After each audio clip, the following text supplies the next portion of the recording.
Hello? Hi. Yeah, no, glad I caught you. Domino's? It's me again. Oh, no, I'm good. I don't need a pizza. I'm actually in the middle of working on something. I'm not calling about pizza. You remember our last call in which I gave you all these tips on how to make it so you didn't have to rely on your willpower? Yes, and thank you. It's been working out great for me. That was good advice, but not for the reason I thought. In fact, some of what I shared may have actually made things worse. What do you mean worse? Last time we talked, I explained why we shouldn't rely on our willpower, and that explanation was based on the ego depletion theory. According to ego depletion theory, all things we actively choose to do, or stop ourselves from doing, draw from a limited resource of energy, your willpower. But we got a lot of comments saying things like, wait, hasn't that been debunked? Hello, brains. So I decided to look into it, and yes, sort of. Well, it's evolved. It turns out willpower is a lot more complicated than we thought. I'll let Dr. Munoz explain. Please hold. Who's Dr. Munoz? Initiating three-way call. Hello, I'm Dr. Angel Munoz. I'm a professor of psychology at Flagler College in St. Augustine, Florida. I am primarily a teacher, and my classes are focused around learning, memory, education, and sometimes motivation and self-regulation, self-control. There are classes on self-control? Wow, that would have been helpful for me when I was in college, before I dropped out. So is willpower not a depletable resource? I would say the story is more complicated. It is fair to say that ego depletion is inconclusive and faces several conceptual, methodological, and ethical challenges. Some researchers argue that it might not even exist at all. One of the main challenges that ego depletion faces is replicability.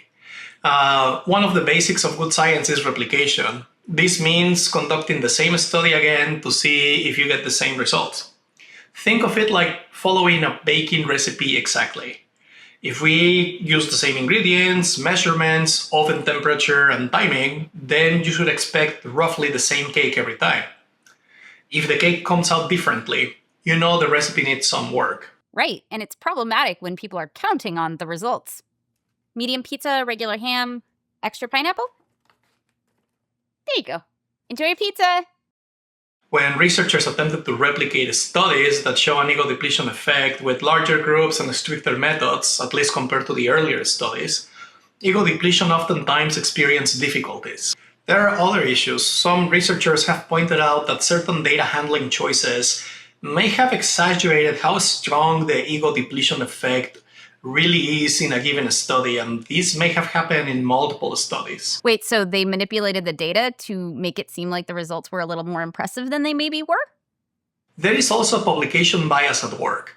Early studies showing a clear willpower drop made it into journals, while those finding no drop often went unpublished. Then it would seem like there's always these results when most of the time maybe there's not. Let me bring your attention to an interesting twist. Some well-controlled experiments actually found the opposite. Doing one self-controlled task can invigorate your willpower for a subsequent task. Researchers think this is driven by shifts in motivation, attention, small boosts in mood, and your actual beliefs about willpower.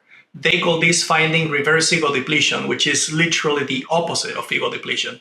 Reverse ego depletion? What's that? The reason I called. That is a really good question. So really, instead of your willpower running out, an initial challenge gives you more willpower for what comes next. Imagine starting your morning by resisting the urge to check social media. You would think you will be depleted, but instead you might feel sharper and more motivated to dive into the work that you have to do. It shows that self-control isn't just about running out of fuel. Your mindset can turn each act of restraint into power. In fact, after performing a task that requires effort, people who believe willpower is a limited resource show a dip in their performance, effort, persistence, the traditional ego depletion effect. But when they see self-control as energizing, their performance on the next task actually improves. You see why I had to call you back? If me teaching you that willpower is a depletable resource made you believe that willpower is a depletable resource, then that could become kind of a self-fulfilling prophecy, in which I make worse choices simply because I believe my willpower is depleted. Wow, yeah, thank you for calling me back. Although to be honest, before you told me that willpower was a depletable resource, it already kind of seemed like it was. That's why your explanation made sense to me. I do tend to make worse choices after I've expended a bunch of cognitive effort. So what's up with that? Good question. Dr. Munoz, if willpower isn't a depletable resource like fuel in a gas tank, why do people make worse choices at the end of a long day at work, even if they've never heard of ego depletion?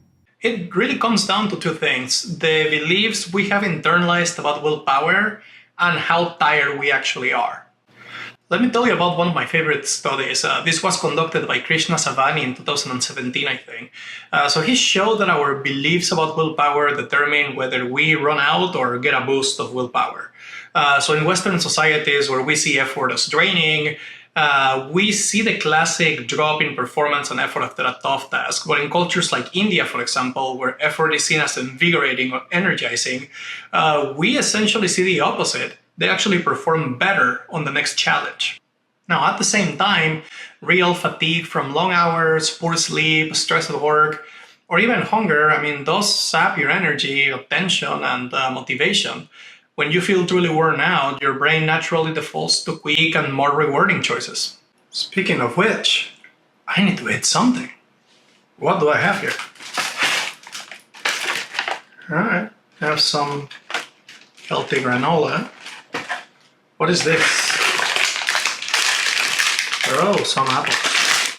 While Dr. Munoz makes choices that will help support him toward his goals, let's talk about something that can support you toward your goals. Sansama.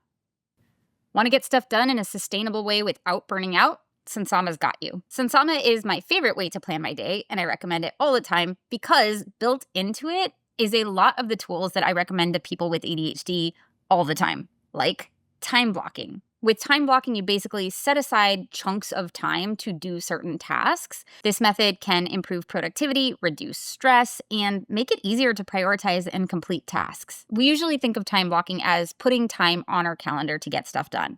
But Sansama has a really clever way of doing it. In addition to being able to easily pull events over from your calendar, you can also create blocks of time for each task that don't have to be done at any specific time. And then make sure you actually have enough time in your workday to get it all done. I used to dive right into my day because I had so much to do. And to be honest, sometimes I still do. But I really notice a difference on the days that I take the time to plan my day. I don't like taking that time, which is why it's really great that Sansama makes it super quick and easy to do it.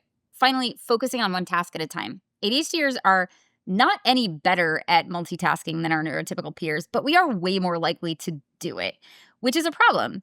When we multitask, there are more errors, we don't work as deeply. There are actually a lot of problems with multitasking. It's not as efficient as we think it is because every time we switch between tasks, we're losing a little bit of time in that transition between tasks. And then it can take us time to refocus. Sansama has this really great feature called focus mode. Focus mode allows you to get all of your tasks out of sight except the one you're currently working on. What's super cool about this is you can have the focus mode up in Sansama. You can have the app open on your computer, or if you minimize the app, you can still see the little focus bar that pops up with whatever you're doing. So say you're, working on a script or something, you can still see the little bar that tells you what you're working on, and it will chime and let you know when it's time to switch to the next task. I think Sansama is honestly the reason that I no longer burn out doing what I do. I've been doing this for 9 years, still here, still making videos. Thank you, Sansama. If you'd like to try Sansama, go to www.sansama.com/a/Jessica from How to ADHD, or you can just click on my link in the description below. And you don't even need a credit card up front, so you can try it risk-free and see if you like it. So it's not that I've run out of willpower. Sometimes I'm just too tired to make the choices I want to make. Possibly. Let me introduce you to the process model of self-control. It says that when fatigue sets in, your mind quietly reshuffles three things. First, your motivation leans towards minimal effort and fastest payoff. Second, your attention is looking for that which is easiest and most rewarding. And third, monitoring your goals, important goals, long-term goals, fall into the background in this picture. Put it simply, when you're tired, your brain reweights the trade-off.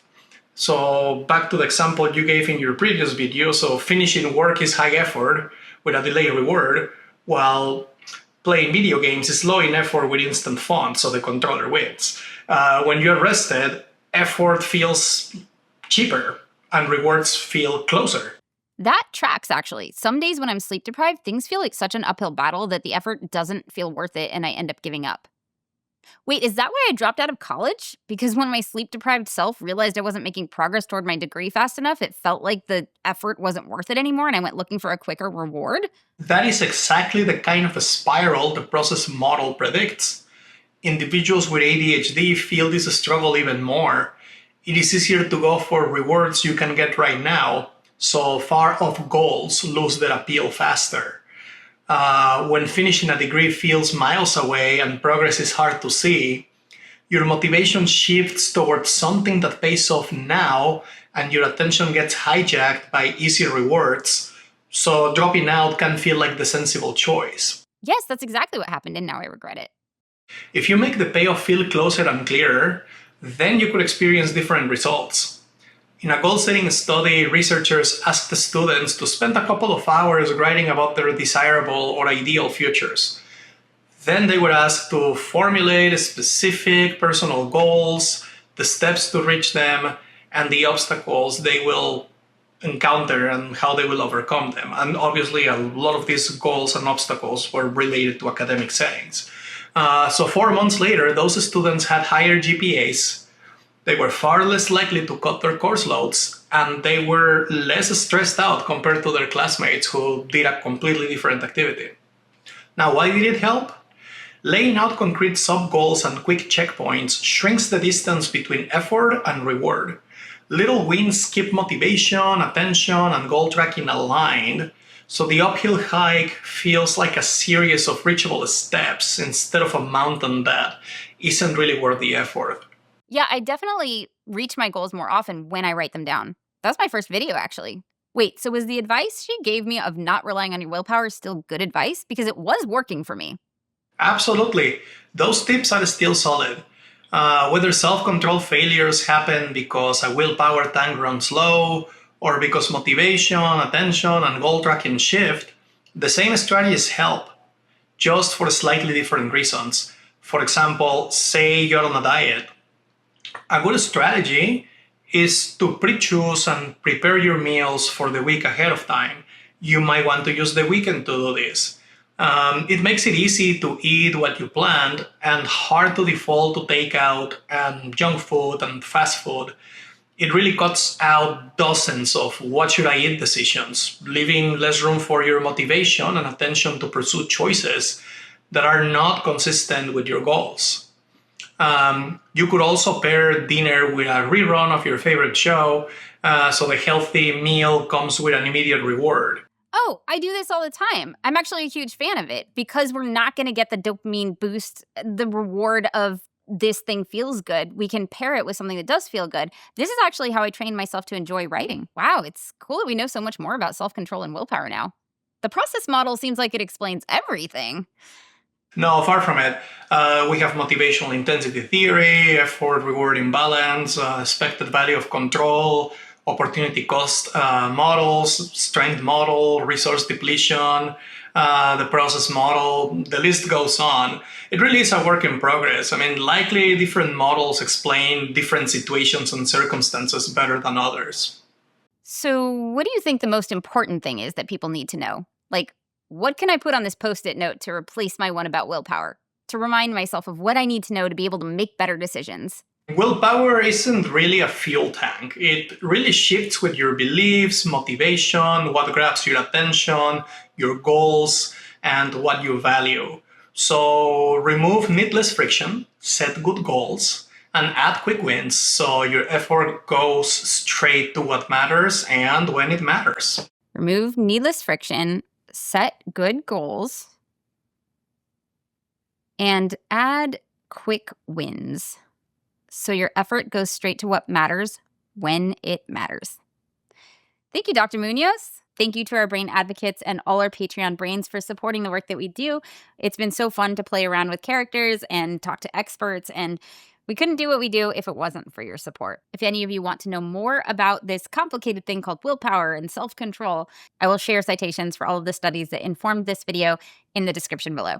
Like, subscribe, click all the things, and we will see you in the next video. Bye, brains!